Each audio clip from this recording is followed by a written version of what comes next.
और आज जो परिणाम आए हैं वो गुजरात में अब तक के सबसे अच्छे परिणामों में से एक परिणाम है। जितनी भी सीटें भारतीय जनता पार्टी लड़ी, जितनी भी सीटें हैं, उसमें लगभग 85% सीटें भारतीय जनता पार्टी जीती हैं और कांग्रेस पार्टी बुरी तरह से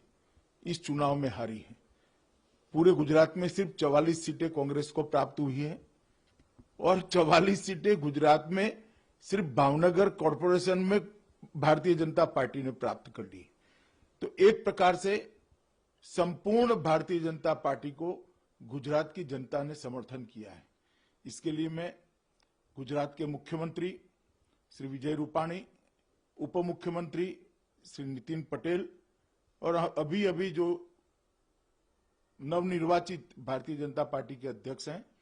श्री CR पाटिल और उनकी टीम को मैं बहुत बहुत बधाई देना चाहता हूं।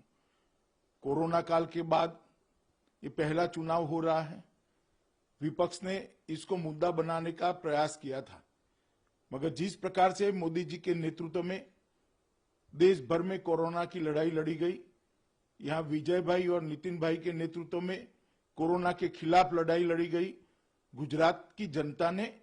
उस पर अपनी मोहर लगाने का काम किया है और ये स्पष्ट संदेश भेजा है कि आपत्ति जब आती है तब शासन का दायित्व निभाने का जो जज्बा होता है वो भारतीय जनता पार्टी ने बहुत अच्छे तरीके से दिखाया है और बहुत अच्छे तरीके से मोदी जी के नेतृत्व में, विजय भाई के नेतृत्व में इस लड़ाई को लड़ा गया है। मैं फिर से एक बार इस बात को दोहराना चाहता हूं कि देश भर में किसान आंदोलन, कोरोना, कई प्रकार की भ्रांतियां विपक्ष ने खड़ी करने का प्रयास किया था और हर भ्रांति को तोड़ते हुए एक के बाद एक नतीजे आए हैं। लेह लद्दाख से लेकर हैदराबाद तक और गुजरात से लेकर अब बंगाल में चुनाव है, उसके भी नतीजे अच्छे आने वाले हैं। मोदी जी के नेतृत्व में सर्व प्रकार से एक संपूर्ण विजय गुजरात में भारतीय जनता पार्टी को मिली है। विजय भाई, नितिन भाई और हमारे पार्टी के अध्यक्ष श्री CR पाटिल, इनकी पूरी टीम को मैं हृदय से बधाई देना चाहता हूं और गुजरात की जनता का भी हृदय से बहुत बहुत धन्यवाद करना चाहता हूं कि आपने फिर से एक बार गुजरात भारतीय जनता पार्टी का गढ़ है, इसको अच्छे तरीके से साबित किया है।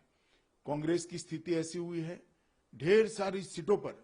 कांग्रेस की जमानतें जब्त हुई हैं, ढेर सारी जगह पे कांग्रेस तीसरे चौथे नंबर पर रही है और सिर्फ 44 सीट आना अपने आप में कांग्रेस के नेताओं को आत्मचिंतन करने का जनता का संदेश है और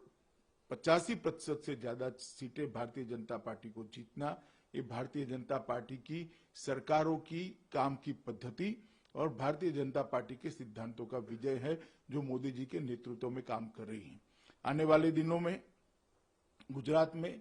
जिला पंचायत और तहसील पंचायत के भी चुनाव है। मुझे पूरा विश्वास है इसी तर्ज पर गुजरात की जनता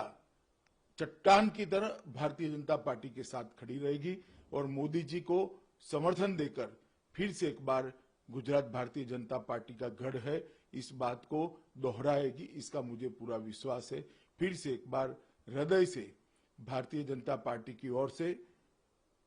गुजरात की जनता को बहुत बहुत बधाई और धन्यवाद मैं प्रेषित करना चाहता हूं कि आपने मोदी जी के नेतृत्व में देश जो प्रगति कर रहा है, देश आगे बढ़ रहा है, कोरोना के खिलाफ जो लड़ाई लड़ी गई, देश की सीमाओं को सुरक्षित करने का काम किया गया है, देश के 60 करोड़ गरीबों को उनका जीवन स्तर उठाने के लिए जो सन्निष्ठ और सफल प्रयास हुआ है, इस सब पर अपनी एक मोहर लगाकर काम करने का हौसला भारतीय जनता पार्टी का बढ़ाया है। और जो लोग भ्रांति फैला रहे हैं, चाहे वो किसान आंदोलन के नाम पर भ्रांति फैला रहे हो, चाहे कोरोना काल